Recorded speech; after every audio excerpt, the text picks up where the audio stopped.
Nós vamos fazer duas leituras em dois profetas.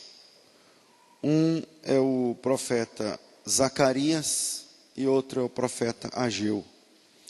Então, se você pegar a Bíblia de Mateus para trás, fica mais fácil. Mateus, que é o Novo Testamento. Um para trás, Malaquias. Um para trás, Zacarias. E um para trás, Ageu. Então, vamos começar com o profeta Ageu e depois o profeta Zacarias. Sintoniza aí na Bíblia, que é mais difícil esses textos. Mas de trás para frente fica fácil. Mateus, Malaquias, Zacarias, Ageu. Aí a gente começa por Ageu e depois leremos Zacarias. Todos serão no capítulo 1. Ageu, capítulo 1 e Zacarias, capítulo 1. Amém, pessoal? O texto diz assim: no segundo ano do rei Dario, no 6º mês, no primeiro dia do mês, veio a palavra do Senhor por intermédio do profeta Ageu, a Zorobabel, filho de Sealtiel, governador de Judá, e a Josué, filho de Jeozadaque, o sumo sacerdote, dizendo: assim diz o Senhor dos Exércitos, este povo diz, não veio ainda o tempo em que a casa do Senhor deve ser edificada. Mas veio, pois, a palavra do Senhor por intermédio do profeta Ageu, dizendo: é para vós tempo de habitardes nas vossas casas apaineladas, enquanto esta casa fica deserta? Ora, assim diz o Senhor dos Exércitos: aplicai os vossos corações aos vossos caminhos, semeais muito e recolheis pouco, comeis, mas não vos saciais, vestivos, mas ninguém se aquece, e o que recebe salário, recebe-o para pô-lo num saco furado. Diz o Senhor dos Exércitos: aplicai os vossos corações aos vossos caminhos. Subi o monte, trazei a madeira, edificai a casa, para que dela me agrade e seja glorificado, diz o Senhor. Eu vou ler até aqui. Uma página para frente, já cheguei em Zacarias capítulo 1.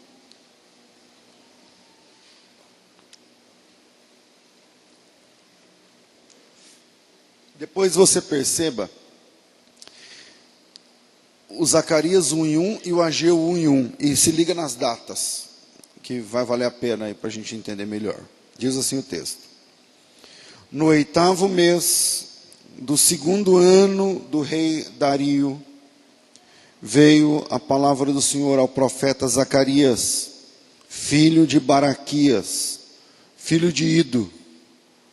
O Senhor se irou em extremo contra vossos pais. Portanto, diz-lhes: assim diz o Senhor dos Exércitos, voltai para mim, diz o Senhor dos Exércitos, e eu voltarei para vós, diz o Senhor dos Exércitos. Não sejais como os vossos pais, aos quais clamavam aos primeiros profetas, dizendo: assim diz o Senhor dos Exércitos, convertei-vos dos vossos maus caminhos, das vossas más obras. Mas eles não ouviram, nem me escutaram, diz o Senhor. Os vossos pais, onde eles estão? E os profetas, vivem eles para sempre? Contudo, as minhas palavras e os meus estatutos que eu mandei pelos profetas meus servos, não alcançaram aos vossos pais, e eles se arrependeram e disseram: assim como o Senhor dos Exércitos fez tensão de nos tratar segundo os nossos caminhos, segundo as nossas obras, assim ele nos tratou. Aos 24 dias do 11º mês, que é o mês de Sebate, no 2º ano do rei Dario, veio a palavra do Senhor ao profeta Zacarias, filho de Baraquias, filho de Ido, dizendo: olhei de noite, vi um homem montado num cavalo vermelho, e ele estava parado entre as murteiras que se achavam no vale. Atrás dele estavam cavalos vermelhos, baios e brancos. Então perguntei: Senhor meu, quem são estes? Respondeu-me o anjo que falava comigo: eu te mostrarei quem estes são. Então o homem que estava entre as murtas explicou: estes são os que o Senhor enviou para percorrer a terra. E eles responderam ao anjo do Senhor que estava entre as murteiras: nós já percorremos a terra, e toda a terra está tranquila e descansada. Então o anjo do Senhor disse: ó Senhor dos exércitos, até quando não terás compaixão de Jerusalém e das cidades de Judá, contra as quais estivestes irado durante esses 70 anos? Respondeu o Senhor ao anjo que falava comigo pelas boas palavras consoladoras. Então o anjo que falava comigo me disse: clama, dizendo: assim diz o Senhor dos exércitos, com grande zelo estou zelando por Jerusalém e Sião, mas estou muito irado contra as nações que estão em descanso. Eu estava um pouco indignado, e elas agravaram esse mal. Portanto, assim diz o Senhor: voltarei para Jerusalém com misericórdia, e a minha casa nela será edificada, e o cordel será estendido sobre Jerusalém, diz o Senhor dos exércitos. Amém. Bom,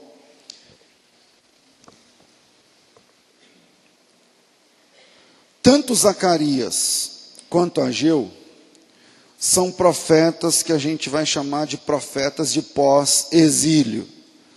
Para quem não tem familiaridade com o texto bíblico, eu vou tentar, é muito longo a história, mas vamos lá. Davi construiu o templo foi, na verdade Davi intentou construir o templo, quem constrói é o seu filho, o Salomão. O templo de Salomão dura pouco, não muitos anos, o reino é dividido, depois de algumas dezenas de anos, tem a queda do reino do sul. Judá é subjugada, entra Nabucodonosor, rei da Babilônia, e derruba o templo. Então, o templo erguido para a glória de Deus, agora está derrubado. Os judeus, à época, são levados cativos para a Babilônia, e esse cativeiro dura 70 anos. Quer dizer, 70 anos é tempo para chuchu. Imagina que você, agora nós estamos em 2018, e você vai para um lugar que você só volta em 2088. Alguma coisa assim, né? Mais 70 anos, dá isso?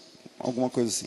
E o cativeiro babilônico foi um golpe no orgulho de Israel. Porque Israel, na construção do templo, tem uma das 7 maravilhas do mundo. O templo era visitado por pessoas do mundo inteiro, turismo, a economia, tudo isso ganha um up na época da construção do templo e nos anos após o templo ter sido preparado. E esse cativeiro foi um golpe doloroso do orgulho de Israel, porque assim, o templo é tipo um amuleto. O templo é de Deus. Deus disse: eu vou habitar nesse templo para sempre, não sei o que e tal. Só que diante da idolatria, porque o que pegou mesmo a época foi a idolatria dos judeus. Os judeus que nunca tinham sido, os judeus não tiveram uma cultura idólatra, porém, na época da construção do templo e logo após, eles começam, quando se divide o reino, na verdade, até o reino unido, que é na época de Davi, é a época de Salomão, Saul, Davi e Salomão, na verdade, tudo bem. Mas depois da morte de Salomão, Roboão dirigiu 2 tribos, Roboão, filho de Salomão, mas Jeroboão 10. E aí se divide o reino Jeroboão essa divisão é mais política do que sangrenta, não tem muito derramamento de sangue, é verdade. Mas Jeroboão vai fundar um negócio chamado Reino de Israel. Aí você fala assim, pastor, mas antes já não era Israel? Então, antes Israel era tudo junto. Quando se divide 10 tribos para o norte e 2 para o sul, a grande, a do norte, fica com o nome principal, Israel. Antigamente a base era em Siquém, depois se muda para Samaria, enfim. E o pessoal do Reino do Sul, que é Judá e Benjamim, fica sendo chamado de Judá. E aí, nessa divisão de Reino do Norte e Reino do Sul, o Reino do Norte é o primeiro a abraçar a idolatria institucionalmente. Tipo, os reis do Reino do Norte falaram assim, olha, a Bíblia diz que não pode adorar outros deuses, mas eu acho que não tem problema. Sabe esse negócio de gente que acha que manda no povo que é de Deus e acha que manda mais do que Deus? Que tipo, a Bíblia está dizendo, não pode fazer tal coisa. Por exemplo, vou dar um exemplo. A Bíblia fala para a gente ter muito cuidado para fazermos votos com Deus. Muito cuidado para fazer voto. A Bíblia chega a dizer assim, é melhor não fazer um voto do que fazer e depois não cumprir. Uma vez uma irmã ligou no programa de rádio, porque lá pelas tantas o filho dela estava morre, não morre, e ela no desespero disse, Senhor, se o Senhor tirar meu filho da UTI, eu nunca mais corto o meu cabelo. E funcionou, Deus tirou o filho dela da UTI, e não sei o que lá. Nisso faziam 13 anos, ela ligou para mim, pastor, eu não aguento mais, eu tenho que cortar meu cabelo, eu estou ficando careca. Porque o cabelo vai ficando fraco, vai caindo, e sei lá o que e tal. Eu não me lembrei na época de perguntar para ela que altura estava o cabelo. Porque 13 anos, imagina. Aí ela falou assim para mim, pastor, eu fiz um voto, mas imagina agora, eu descobri que não precisava disso tudo e tal. E agora, o que eu faço? Eu falei, agora a senhora nunca mais corta seu cabelo. Aí ela falou assim, mas é verdade? Eu falei, mas a Bíblia diz que é melhor não fazer um voto, do que fazer o voto e não cumprir. Eu estou falando isso para mostrar que a Bíblia tem alguns preceitos que algumas pessoas acham que a interpretação deles é acima do texto. Por exemplo, hoje, tem pastores que vivem de incitar a igreja a fazer voto. Então vamos fazer um voto da não sei o que, do envelope, não sei do que lá. Esse cara é louco. Veja, não é pecado fazer um voto. Não está errado fazer um voto com Deus. Mas é uma coisa muito sua, muito bem pensada, depois de orar, e depois de chorar, e depois de gemer, e depois de pensar, e depois de ler o texto, e depois de meditar, e depois de conversar com a sua família, e depois... Porque o cara vai do lado, Senhor, se eu vender esse terreno, metade, porque eu não estou conseguindo vender, estou anunciando faz 5 anos, então se eu vender, ele custa 200, eu vou anunciar por 300. Se eu vender pelos 300, metade eu vou dar para a igreja, para o reino, para construir não sei o quê, para a casa de recuperação, sei lá para quem. Vendeu o terreno? Vendi. Dá a metade agora. Ninguém mandou. Ninguém mandou você fazer voto. O voto é uma coisa séria com Deus. É muito sério. Eu não tenho tempo aqui agora, e na verdade eu não tenho tempo e não sei os textos de cor. Mas uma vez eu falei sobre isso aqui numa quinta-feira, e eu preparei os textos, mostrando, por exemplo, que Davi dizendo, Senhor, eu te louvarei e pagarei meus votos. Senhor, outras pessoas dizendo, não, eu vou honrar tudo aquilo que eu falei e tal. Aí se tem uma contracultura, onde pessoas, do nada, o cara passou o dia inteiro lá vendo Faustão, vendo sei lá mais o quê, aí chega na igreja e fala, é o seguinte, bora fazer um voto com Deus, um voto, porque... Então, isso aconteceu, não sobre votos, mas isso aconteceu no Reino do Norte, onde a Bíblia diz uma coisa, mas os sacerdotes, os reis, os caras, estão dizendo outra coisa, paradoxalmente contrário ao que a Bíblia estava dizendo.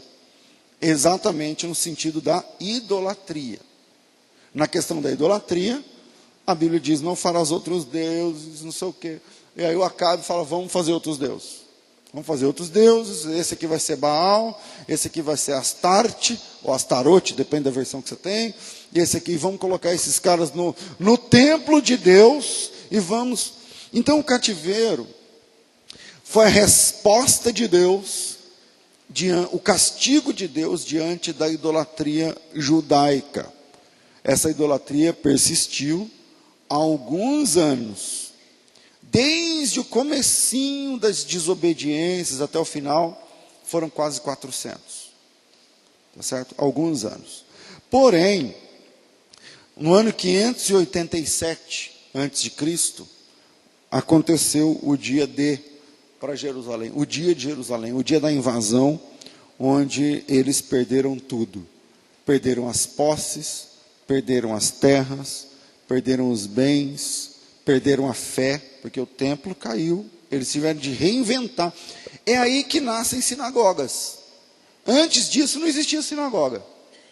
Quando eles vão para a Babilônia, no cativeiro, já que não tem templo, eles faziam então pequenas, cômodos onde eles se reuniam, cantavam ali e tal, porque fazer o quê? Você está entendendo? E esse cativeiro durou quantos anos? Quantos anos? 70. 70 anos é tempo para chuchu, é muito tempo. 70 anos é muito tempo. E esses 70 anos era conforme a profecia do Jeremias. O Jeremias é o cara que ficava falando, se vocês não se converterem, a casa vai cair, e vai cair por 70 anos. O profeta Jeremias, eu já falei sobre isso várias vezes, mostra o cativeiro de uma forma assim, quase em 3D, antes de acontecer. E o cativeiro foi, na verdade, a forma que Deus escolheu para resolver a questão da idolatria. E deu certo. Por exemplo, depois dos 70 anos, ninguém mais é idólatra. Beleza, os caras perderam tudo. Mas a idolatria se resolveu ali. Sabe a quimioterapia, que é uma medida agressiva no combate ao câncer, que resolve, dependendo do tempo que você trata, resolve o câncer, mas cai o cabelo, mas cai a imunidade, mas enfim, tem uma série de efeitos colaterais, mas resolve o problema. O cativeiro é mais ou menos isso daí. Resolveu o problema da idolatria, por exemplo, nenhum profeta pós-exílico, eu li 2 aqui, Zacarias e Ageu, reclama da idolatria. Ninguém mais tem ídolo. Ninguém mais tem uma estatuazinha guardada, tal. Quer dizer, os 70 anos se lascando lá na Babilônia, foi bom, porque eles agora não têm coragem de orar para um outro Deus pagão, que não o Deus verdadeiro. Então, ok, os 70 anos foi uma medida para resolver o problema da idolatria. Funcionou. Mas como efeito colateral, assim como efeito colateral da quimioterapia, você perde o cabelo, a imunidade, sei lá mais o quê. Como efeito, esses caras saíram da idolatria, deu certo. Mas como efeito colateral, eles agora não têm casa. Eles agora não têm mais cultura, porque eles falam outra língua. Imagina 70 anos. Morando num lugar que é outra língua, outra cultura, outro rei, outra bandeira, outro hino, outra fé, outro tudo. Esse é o efeito colateral. Então, agora eles estão limpos da idolatria, então limpos e sem nada de ídolos, eles voltam após 70 anos. E aí o Jeremias havia também profetizado isso no capítulo 29, que o pessoal lê só um versículo, o pessoal da linha da teologia da prosperidade, mas não leu o versículo antes, né? Vamos lá. Ele diz assim, ó, Jeremias capítulo 29, versículo, pode ser o 10, para a gente ganhar tempo. Diz assim, ó, assim diz o Senhor, seria o 29 inteiro, mas vamos começar do 10, a gente lê pouco. Assim diz o Senhor, certamente que, passados esses 70 anos em Babilônia, atentarei para vós, e cumprirei sobre vós a minha boa palavra, tornando-os a trazer a este lugar. Então Deus está dizendo o seguinte: eu vou deixar vocês na Babilônia para vocês se lascarem durante 70 anos. Nesses 70 anos vocês vão desmamar da idolatria, vai doer. Por conta disso, vocês vão perder a casa. Imagina que você sai da sua casa, deixa a casa abandonada e volta daqui 70 anos. Tem outro morador, meu irmão, que já tem até escritura nova, que nem é nada seu mais lá. Então Deus está dizendo o seguinte: eu vou levar vocês para a Babilônia, vocês vão se dar mal lá durante 70 anos, vocês vão ser cativos, viver cativos durante 70 anos. Mas no final, quando terminar os 70 anos, eu vou trazer vocês para cá. Eu trago vocês para cá de novo, eu trago vocês para cá novamente. Israel, do primeiro... quando Israel entra na terra prometida, no primeiro reinado, até o cativeiro babilônico, ao todo são 490 anos. 490 anos, se você dividir por 7, dá 70. É como se Deus estivesse dando agora o tempo sabático que eles passaram em pecado, eles agora estão pagando essa dívida. Alguma coisa parecida com isso. Um dia, com o tempo, a gente fala mais a respeito disso. E aí, o capítulo 29 de Jeremias, versículo 10, diz o seguinte: depois que terminar de expurgar isso aí tudo de vocês, eu vou cumprir a minha boa palavra também. E vou trazer vocês para cá de volta, para esse lugar. Versículo 11, que aí é o que o pessoal gosta de falar, só o 11, né? Pois eu sei os planos que tenho a respeito de vós, diz o Senhor, planos de paz e não de mal, para trazer o fim que vocês desejam. Então me invocareis, e ireis e orareis a mim, e eu os ouvirei. Isso depois de 70 anos. Buscar-me-eis e me achareis, quando me buscardes de todo o vosso coração. Eu serei achado de vós, diz o Senhor. Farei voltar os vossos cativos, vos congregarei de todas as nações, de todos os lugares para onde vos lancei, diz o Senhor, e tornarei a trazer-vos ao lugar de onde vos transportei. Quer dizer, é uma volta que Deus prometeu, mas é uma volta difícil, porque eles agora têm de reconstruir tudo. Você imagina a situação? Você vai embora daqui de Campinas, se você mora aqui, vem um dominador, manda todo mundo embora. Todo mundo sai, deixa a casa, e você sai levando o que você pode levar nas mãos. Deixa o carro, deixa tudo, vai embora. E daqui 70 anos, você volta desse outro país. Se você tem 20, você volta com 90. Com netos e bisnetos. O problema é que esses filhos, netos e bisnetos, são filhos do cativeiro. A língua mãe deles não é o hebraico, é a língua da Babilônia. A cultura deles não é a cultura judaica, é a cultura do cativeiro. Estou me fazendo entender? Porque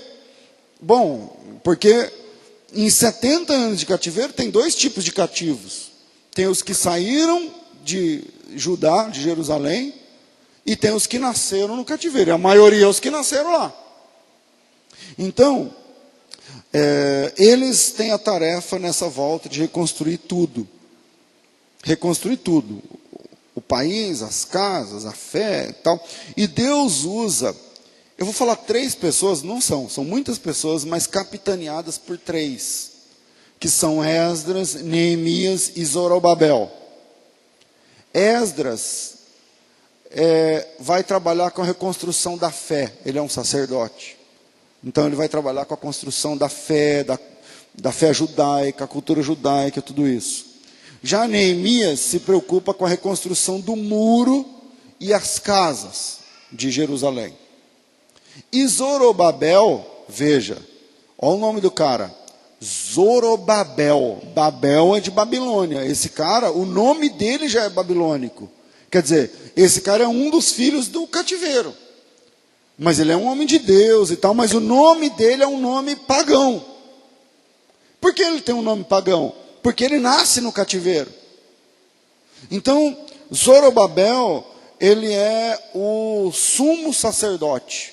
E ele se dedica à reconstrução do templo. Então, o Zorobabel trabalha na reconstrução do templo, Neemias nas casas e o muro da cidade, e Esdras a fé, ele vai escrever, Esdras é o escriba, é o escritor e tal, enfim, esse é o contexto. Eu vou deixar 3 pontos para a gente pensar a respeito dessa volta do cativeiro. Não pretendo passar do horário. Primeiro ponto.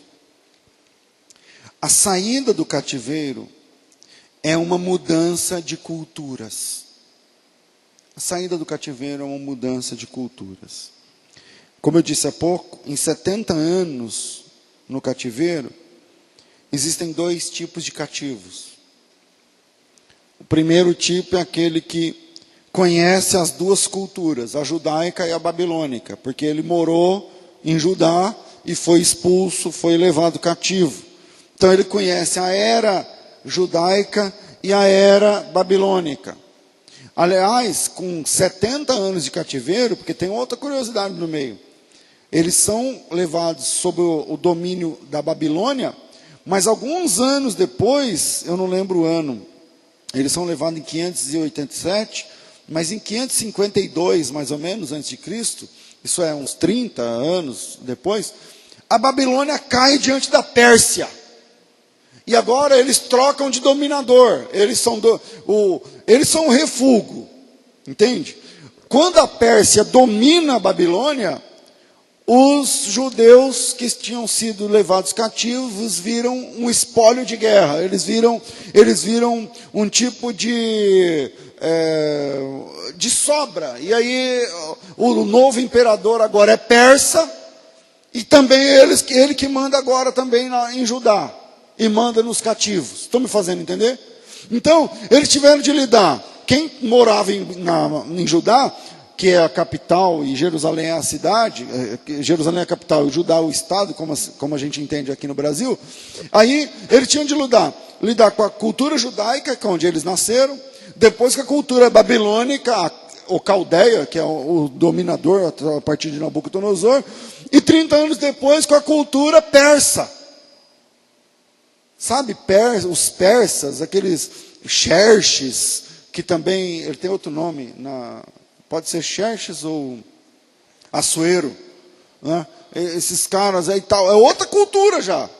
Então, primeiro ponto, a saída do cativeiro é uma mudança de cultura. Nos cativos tem 2 tipos, os que viveram em Judá e conhecem a cultura judaica, que tiveram de se adequar à cultura babilônica, e que agora tem que se adequar à cultura persa, e que agora, depois de 70 anos, estão voltando para Jerusalém, depois de ter transitado por essas culturas, por essas línguas, por esses folclores, por essa fé, por toda essa mixigenação cultural, eles agora estão voltando do cativeiro depois de 70 anos.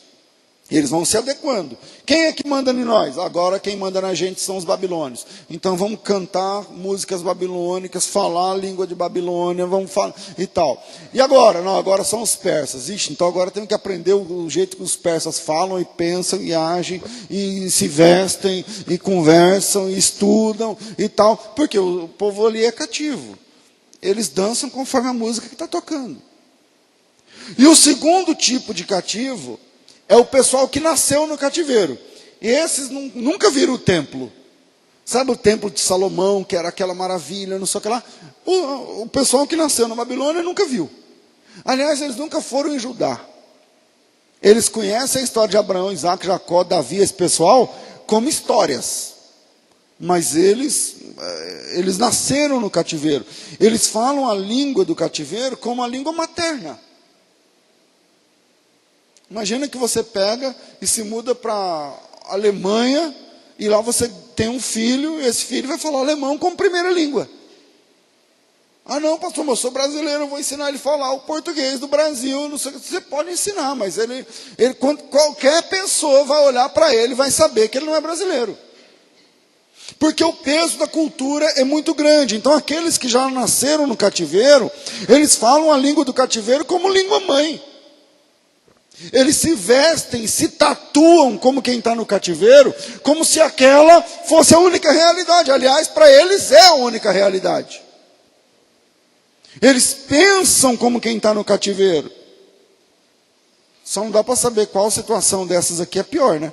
Se é de quem viveu a cultura judaica e agora está tendo que se adequar à cultura caldeia, ou se é de quem já nasceu no cativeiro, porque aí nem lembra da cultura judaica e já põe os piercing que os caldeus usam, os braceletes que eles usam, o cabelo que eles usam, a conversa que eles usam, a cultura que eles usam, enfim. Porque no primeiro caso a pessoa se lembra do cativeiro, que é o efeito pródigo. O efeito pródigo é aquele onde o cara está longe de Deus, está no chiqueiro, está na lama, está perdido, mas ele lembra da casa do pai. Ele para no chiqueiro e fala assim: quantos funcionários do meu pai têm fartura de pão e eu aqui morrendo de fome. É aquele que viveu aos cuidados do pai, que sentiu o cuidado de Deus. Vamos aplicar? Que viveu na igreja, que sabe a Bíblia, que sabe que Jesus é o Senhor, que sabe que o Espírito Santo convence do pecado, da justiça e do juízo, que conhece a Bíblia como palavra de Deus, que respeita a fé cristã, mas está no mundo do pecado, na lama. Esse é o primeiro tipo. De lá, ele lembra. Às vezes ele não tem força para seguir o que a Bíblia diz, mas ele lembra o que a Bíblia diz. É o clássico desviado. É a pessoa que viveu sob o domínio de Deus, já leu a Bíblia, já chorou no culto, já tremeu, já sentiu aquele negócio por dentro, assim, que quando o Espírito Santo está tratando, está falando, já sentiu vontade, já falou assim: poxa, eu gosto da fé e tal, mas eu não tenho força. Aí agora está na lama, está no lixo, está no vício, está sei lá na onde. É o que eu estou chamando aqui de efeito pródigo. O código pródigo de vida. Que onde ele, na lama, ele fala assim: peraí, eu não tenho força, mas eu lembro da casa do pai. Eu sei como é que era. Eu lembro das sensações. Então tem dois tipos de cativo no cativeiro. Tem o cara que lembra como era, a fé judaica, a Bíblia, as músicas, as danças, a Páscoa, o templo, o sacerdote, o sacrifício e tal. Tem esses caras no cativeiro. Tem essa turma no cativeiro. Talvez aqui me ouvindo tem gente assim. Que hoje vive um vício, que hoje vive longe, que hoje vive afastada, que hoje vive distante, que hoje criou uma nova cultura, que hoje defende uma nova cultura, defende uma nova ideia que é contra o que a Bíblia diz, mas que você veio de lá, que você sabe as sensações, que você respeita a Bíblia, que você conhece a fé, que mesmo na lama você se lembra da casa do pai. Ou alguém te trouxe amarrado aqui hoje? Mas tem também o outro tipo de gente. São os filhos legítimos do cativeiro. Que não sabem nada. Que nunca sentiram o Espírito Santo. Que nunca obedeceram à voz de Deus, nenhuma vez. Estou me fazendo entender nessa divisão? Que nunca cantaram para Deus. Nunca oraram, nunca dobraram o joelho. É por isso que eu não acredito numa conversão de pessoas sem frutos de arrependimento. Eu me converti, mas essa conversão apenas filosófica, sem frutos para apresentar, é difícil de acreditar. Porque você conhece a vontade de Deus, então começa. Pastor, eu não conheço. Então leia e começa. Aprenda qualquer e começa. Apresente frutos. Porque a libertação é uma mudança de cultura. Literalmente. Eu estou com essa palavra desde quinta no coração, porque eu comecei a falar quinta. Que a Bíblia diz lá em Colossenses 1,13, que Deus nos tirou do império das trevas e nos transportou para o reino do Filho. E eu dizia, eu não estou aqui com o sermão da quinta, mas eu dizia que a conversão é uma mudança de culturas. É uma mudança cultural. Não é só uma questão de fé. Não é só uma questão de você sentir um negócio dentro de você, assim, um arrepio. Aqui na nuca, na coluna, sei lá na onde que você sentiu. Não. É uma mudança de cultura. Um monte de coisa que você falava, você muda de jeito de falar. Um monte de coisa que você agia, você muda de jeito de agir. Um monte de coisa que você pensava, você não pensa mais. Um monte de coisa que você nunca imaginou, agora você pensa, agora você corre atrás, agora você vai. O seu jeito de ser pai muda, o seu jeito de ser filho muda, o seu jeito de ser gente muda. Então, a saída do cativeiro, é o primeiro, né? É uma mudança de culturas. Quando o povo é autorizado a sair do cativeiro, que na época já era persa, para voltar para Judá, para voltar para Jerusalém, para reconstruir a vida, eles estão trocando de cultura. Não é somente de cidade, não é somente de endereço, é uma mudança cultural. É outra língua que a gente fala agora. Não fala? O crente não fala outra língua? Eu não estou falando de língua estranha, do sentido do fenômeno da glossolalia, não. Eu estou falando que o crente conversa de outro jeito. Resolve as coisas de outro jeito. Discute de outro jeito. Ama de outro jeito. É uma mudança de cultura. Pastor, mas como assim uma mudança de cultura? A gente se veste de outro jeito. Pastor, mas aqui é proibido saia e calça. Eu não estou falando disso, estou falando do conceito básico de decência que a Bíblia nos imprimiu através do Espírito Santo de Deus. A gente se veste de outro jeito. A gente se comporta de outro jeito. A gente sente de outro jeito. A libertação do cativeiro é uma mudança cultural, uma virada cultural. Amém, irmãos? Segundo, não deixe que a liberdade se transforme numa nova prisão. Não deixe que a liberdade se transforme numa nova prisão. Deixa eu falar um pouquinho sobre socialismo. As tribos urbanas mais comuns nos países, por exemplo, os anarquistas. O que é esse pessoal? Historicamente falando, não vou falar filosoficamente falando, mas a filosofia deles, estou falando a história. Historicamente falando, são pessoas que não souberam lidar com a liberdade. Não souberam lidar com a liberdade. Então agora eles eram oprimidos, agora são livres, e agora eles acham que a liberdade é uma bagunça. Que pode tudo que eu posso, eu quero. Nem sempre, não é assim. Não é assim. Pastor, mas tal coisa não é legal? Nem tudo que é legal é moral. Por exemplo, você quer andar sem camisa, mas dentro de uma igreja, num hospital, você não pode entrar sem camisa. Não pode. Tem coisa que não pode. E a anarquia é o ápice de falar assim, eu posso tudo que eu quero, e eu quero tudo que eu posso, e eu faço tudo que eu quero e posso. Então, isso se torna uma nova prisão para eles. Então, tome cuidado para que a liberdade não se torne um novo cativeiro. Você saiu de um cativeiro onde não pode isso, não pode aquilo, não pode aquilo, aí você cai numa vida sem regras, que se torna seu novo cativeiro. Só que a diferença é que não tem parede. A diferença é que não tem algema. Mas que você se prende àquilo num jeito que você não consegue mais mudar. Vou dar um exemplo.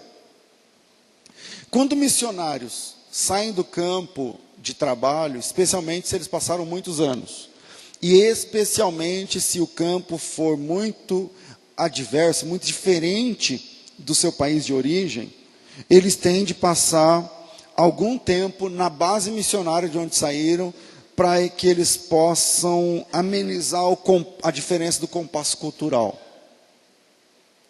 Por exemplo, a pessoa vai lá e fica 10 anos em Papua, na Nova Guiné, onde os caras, há 40 anos atrás, eram canibais, onde o machado que corta a árvore é de madeira.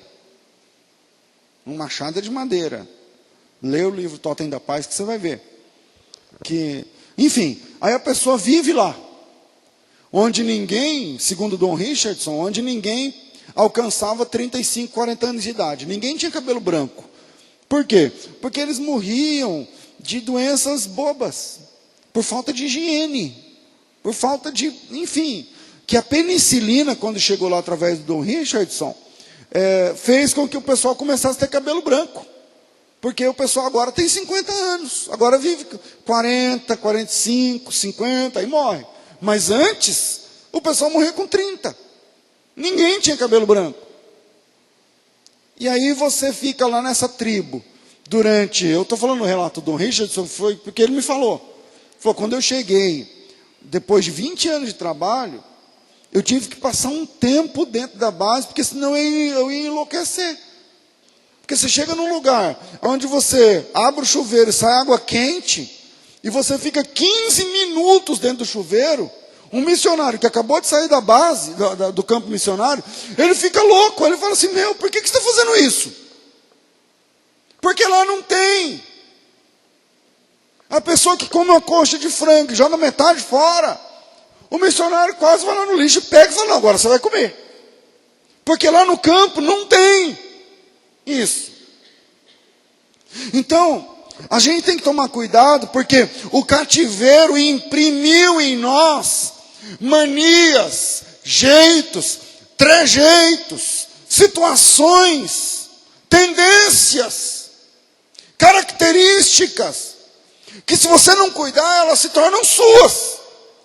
E aí você se liberta, e aí você tem duas opções. Ou você permite que aquele seu jeito, aquelas manias, aquela vinda do cativeiro se torne sua nova personalidade, ou então você dá um basta e vive a vida desregrada, virado nos 70, porque você agora é livre, e é para a liberdade que Cristo me chamou, então eu posso isso, posso aquilo, posso pintar e bordar. E aí isso se torna um novo cativeiro. Então cuidado, não deixe que a liberdade se torne uma nova prisão para você. Cativos que são libertos nem sempre conseguem lidar com a liberdade de imediato. Quando os escravos foram libertos no ano em 13 de maio, né, de 1888, teve a lei do sexagenário, teve a lei do ventre livre, a lei áurea, a lei da libertação dos escravos, da escravatura negra no Brasil. E aí, quando os escravos foram presos, e eu já disse isso para vocês, eles não sabiam. A lei foi promulgada, mas o fazendeiro lá de Goiás não vai chegar lá na senzala e falar o seguinte, 6.200 aí, vocês estão tudo livre, porque chegou aqui esse papel. Ele não vai falar, os escravos não sabiam ler.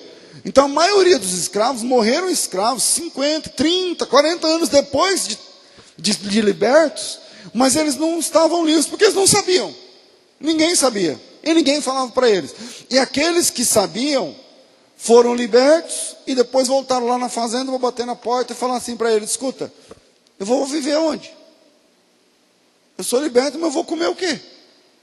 Eu vou dormir onde? Aí o cara fazia um contrato de trabalho, e aí ele agora recebia pelo menos uma casinha, alguma coisa e tal. Aí quando o fazendeiro ia lá na casinha do ex-escravo, que agora é funcionário, ele estava dormindo no chão. Eu disse, por que você não dorme em cima da sua cama? Ele falou, porque eu não consigo dormir em cama. Eu cresci dormindo no chão da senzala. E aí a cama é muito fofa. Eu não dou conta de dormir na cama. O efeito do cativeiro é grande. Eu estou falando de coisas pequenas, para mostrar que cativos que são libertos, nem sempre conseguem lidar com todas as nuances da liberdade. Algumas pessoas foram libertas do cativeiro, abandonaram os ídolos, beleza. Só que teve um efeito colateral. Eles se tornaram os próprios ídolos. E essa é a encrenca do Ageu em especial. Essa é a encrenca do Ageu. Porque o Ageu disse o seguinte, espera aí, Vocês foram libertos por quem mesmo? Por Deus. Ok. Vocês saíram do cativeiro, viveram no cativeiro, agora vocês estão em Jerusalém, estão em casa? Estamos. Está tudo bem? Estão aí? E aí, como é que vocês estão vivendo? As músicas da Babilônia não saem da cabeça.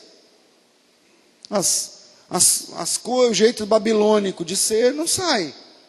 Mas estamos aí, Deus que libertou a gente, está uma bênção, aleluia e tal. Agora vamos cuidar da nossa vida. Aí o Ageu falou assim, não, peraí. Quem libertou vocês? Foi Deus, não foi? Vocês já construíram o templo? Vocês já estão trabalhando com a fé judaica verdadeira? Aí os caras falavam assim, não, a gente acha que ainda não é hora. A gente está correndo atrás do nosso mesmo.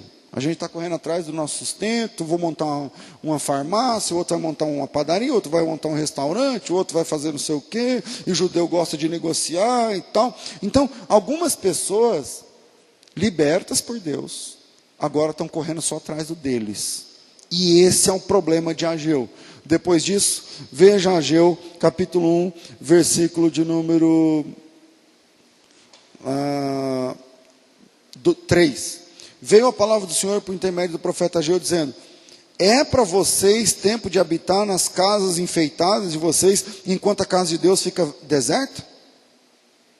Assim diz o Senhor, aplica o teu coração nos vossos caminhos, vocês estão plantando, não estão colhendo, e vocês não estão entendendo por quê. É porque a casa de Deus está vazia. Então, as pessoas foram libertas, abandonaram os ídolos, mas agora elas é que são a mira, o alvo na cabeça deles do trabalho de Deus. E eu quero dizer uma coisa para você antes do terceiro ponto, para a gente encerrar. Algumas pessoas que foram libertas se sentem muito. Se sente muito. Deus te libertou? Amém. Glória a Deus. Mas não é para você sair se sentindo. Entendeu? Eu fui liberto disso, disso, daquilo. Então pronto, eu vou viver disso agora, contando essa história para o mundo e todo mundo. E quem me chamar, eu vou lá contar e vou viver em cima disso. Peraí. Mas é a obra de Deus, é isso? Então a obra de Deus é falar de você? O reino de Deus, então, consiste em você falando de você? Não deixe que a liberdade se torne uma nova prisão. Algumas pessoas estão se sentindo demais. E essa é a profecia de Ageu. O Ageu enxerga um bando de libertos que não pensam no reino de quem os libertou. Só pensa neles. Ageu, capítulo 1, versículo 2. Assim diz o Senhor dos Exércitos. Olha o que Deus está dizendo. Esse povo diz, não veio ainda o tempo em que a casa do Senhor deve ser levantada. Esse é o povo. Espera aí. Como assim não veio o tempo em que a casa do Senhor vai ser levantada? Quem libertou vocês? Foi Deus. E o que vocês pensam a respeito da obra de Deus? Agora não. Agora é hora de pensar em mim. Agora é hora de pensar na minha casa. Agora é hora de pensar na minha vida. Agora é hora de pensar, em mim só. Tem esses caras na nossa geração. Você fala, irmã, por que a irmã não ora, não vem, não congrega, não canta, não nada? Irmão, por que você fica um mês sem aparecer no culto? Você congrega em outra igreja? Não. Como é que você é crente? Como é que você serve? Como é que você abraça os crentes te abraçam? Como é que você perdoa ou pede perdão? Como é que você se relaciona na comunhão? Aí eu disse, não, eu estou de boa. Eu acho que assim, eu tenho que correr atrás do meu, pastor. Eu tenho que também correr atrás do meu. Eu montei agora um novo escritório. Eu comprei agora mais cabeça de gado. Eu comprei agora mais um caminhão. Eu comprei agora eu contratei mais 4 funcionários. Eu agora tenho que ir toda vez para Araçatuba, para sei lá o quê. Eu tenho que correr atrás. Estou bem, pastor, estou bem. Deus me libertou, parei de fumar, mas é o seguinte, Deus é um negócio que de vez em quando eu acho que dá, eu vou lá e canto uma música para Ele. Peraí, Quem te libertou? Quem te salvou? Quem te resgatou? Quem tirou você daquela cultura de opressão? E como é que você se relaciona com o seu libertador? Não, eu tenho semeado. Eu tenho semeado. E na cabeça da nossa geração, sabe o que é isso? É pegar uma nota de 100, de 50, de 1.000, um tanto, aí um percentual, colocar no envelope e falar assim, Deus, fica quieto, está aqui, ó. Está aqui, cala a boca. Não me incomode. Não venha não, que é a filosofia daquele endemoniado que Jesus chegou. Que Jesus chegou, o cara vem pelado, isso é Marcos capítulo 5, o cara vem nu, se prostra diante de Jesus, pensa a cena, adora Jesus dizendo assim, que tenho eu contigo? Peço que não me atormentes.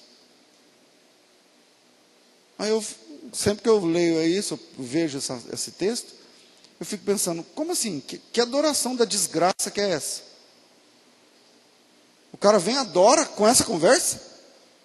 Marcos capítulo 5, eu adoro Jesus dizendo, o que eu tenho contigo? Não me atormentes. Essa é a filosofia da nossa geração.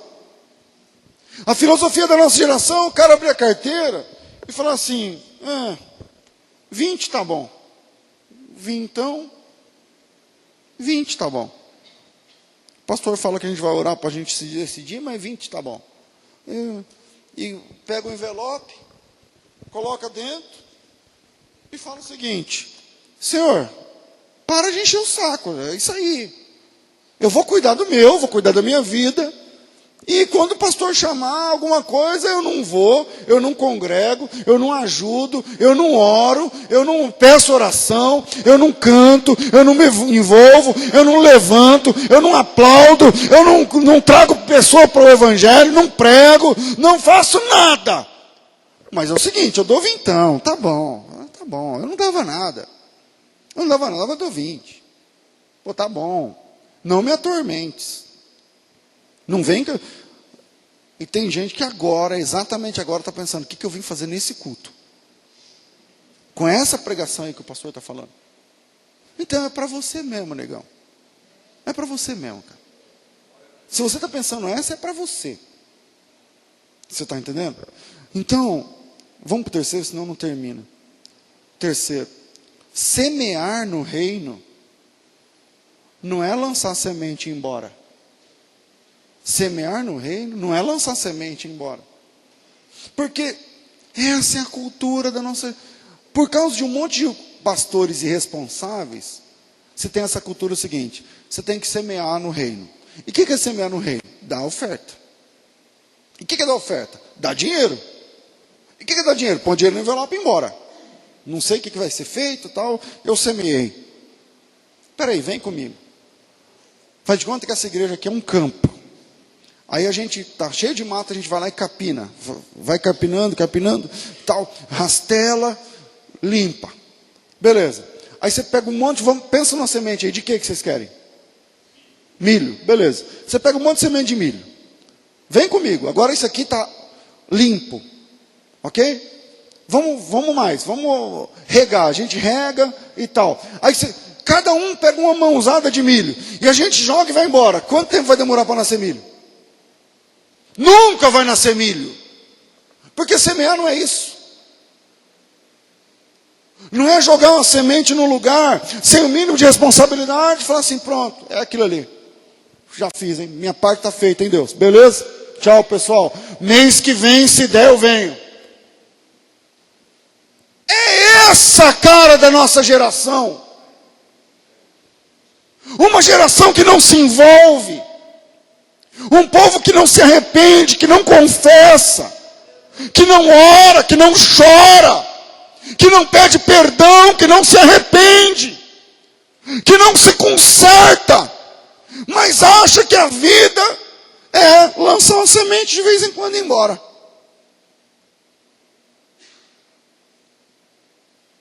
A gente não precisa do seu dinheiro lançado assim, não. Pode ir embora, pega e vai embora. Aliás, você quer ir embora agora? Pega e vai embora. Não precisa terminar de ouvir a pregação. Porque gente desse jeito, não dá para chamar de irmão. Gente desse jeito não é irmão. Os ex-cativos estavam se portando relaxadamente. Eu reconheço que tem ex-cativos, quer dizer, que eram presos em algum vício, alguma coisa, alguma filosofia, algum esquema, algum estratagema de Satanás, e agora está livre. Ok, aleluia, que bom. Mas tem ex-cativos que se portam relaxadamente. E essa é a encrenca de Ageu. O Ageu está dizendo o seguinte: vocês estão pensando o quê? Que a obra de Deus é deixada. Não, a gente tem que pensar no nosso. Não, a gente tem que chegar no nosso. A gente tem... Irmão, eu não me lembro do dia que eu faltei um culto de domingo, ou de ceia, ou de ensino na minha vida. Quando eu digo faltar, não é igual agora que eu fiquei doente, não. Eu estou dizendo, quando eu me converti, fora que se eu estiver trabalhando, alguma coisa, mas ficar em casa, zapeando a TV, ou no parque, não sei o que lá, peraí, tem culto. Peraí, é ceia. Hoje em dia as pessoas trocam a ceia do Senhor por qualquer negócio, qualquer coisa mais importante, qualquer negócio. Mas qualquer coisa. Chegou um vizinho lá, e aí, vamos assar uma carne? Vamos, aí a ceia já era. Aí o Ageu falou assim: não, vocês não entenderam. Tem uma horda de gente que foi liberta da idolatria. O problema deles não é mais idolatria. Eles não rezam mais para Nossa Senhora, para o Padre São Cosme Damião, sei lá. Não, acabou, isso aí acabou. Isso aí no cativeiro se resolveu. Na libertação está resolvido. Agora, ficam libertos, porém vagabundos, espiritualmente falando. Irmão, pastor, o senhor falou de semeadura, como assim? Então o que é semear? Então, a semeadura da Bíblia é uma lei divina. Eu queria falar mais sobre isso, mas eu não gosto de falar muito, porque tanto se fala errado, que agora que eu falo, talvez tem gente que fica assim: agora até o pastor César entrou nessa. Mas a semeadura é uma doutrina bíblica, amém ou não? Amém. Quem crê que a semeadura é uma doutrina bíblica, levanta a mão. A semeadura é uma doutrina bíblica, aquele que planta, colhe. Mas semear não é jogar dinheiro num gasofilácio e ir embora. Não é isso aí. Tem nada a ver com isso aí. A semeadura na Bíblia não é orar, é regar, é preparar a terra, é chorar nos pés do Senhor. Hoje se banalizou essa questão. A sua semente é 100% dinheiro, então, agora, hoje, na nossa geração. É 100%, você só pode plantar dinheiro dentro do envelope entregando na mão de um pastor. Não é isso, não, irmão. Tem tanta coisa que você pode plantar. Tem tanta coisa que você pode plantar e que você vai colher como crente. Se você souber plantar, se você plantar direito, se você preparar melhor a terra, se você trabalhar tempo ali, tem tanta coisa que você pode plantar no teu relacionamento com o teu marido, com a tua mulher, com o teu pai, no teu relacionamento com Deus, tem tanta coisa que você pode plantar. E a lei da semeadura vai funcionar. O Ageu está dizendo: se vocês plantam e não recebem, porque vocês não sabem plantar. Porque você só pensa em vocês. Hoje se banalizou essa questão e as pessoas, a única tarefa é jogar a semente. Não, pastor, eu dei esse mês, eu dei o dízimo, por que não sei o quê? Então é assim que eles agiam naquela época, é assim que eles pensavam naquela época, e é assim que a nossa geração pensa. Eu termino dizendo: você foi liberto? Sim ou não? Por quem? Por Deus. Você abandonou a cultura do cativeiro? Sim ou não? Que bom, glória a Deus. Mas agora como é que você está vivendo?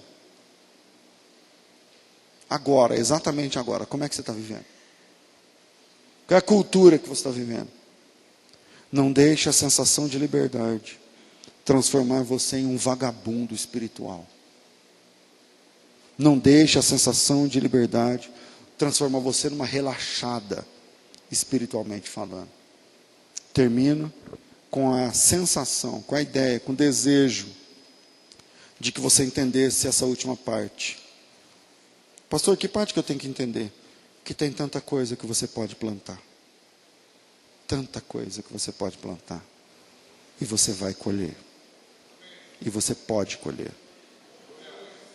Mas não é aparecendo na igreja de quando em quando, de 2 em 2, de 3 em 3 meses, ou então orando de vez em quando, só quando a coisa fica preta que você ora. Só quando a coisa torta que você não vai, aí você dobra o joelho, porque fazer o quê? Aí você vem até na terça. Aí você vê, não, tem tanta coisa que você pode plantar. Sendo outro tipo de gente. Vivendo outro tipo de vida. Quem te libertou, quem te tirou daquela cultura foi Deus. E você pode, nas Escrituras, encontrar qual é a cultura que agrada a Deus, qual é o padrão de vida que agrada a Deus. Pense nisso. Você foi liberto, eu acredito. Você deixou a idolatria, e eu creio. Legal. Mas tem tanta coisa que você pode plantar. Tem tanta coisa que você pode fazer. Que Deus abençoe vocês no nome de Jesus.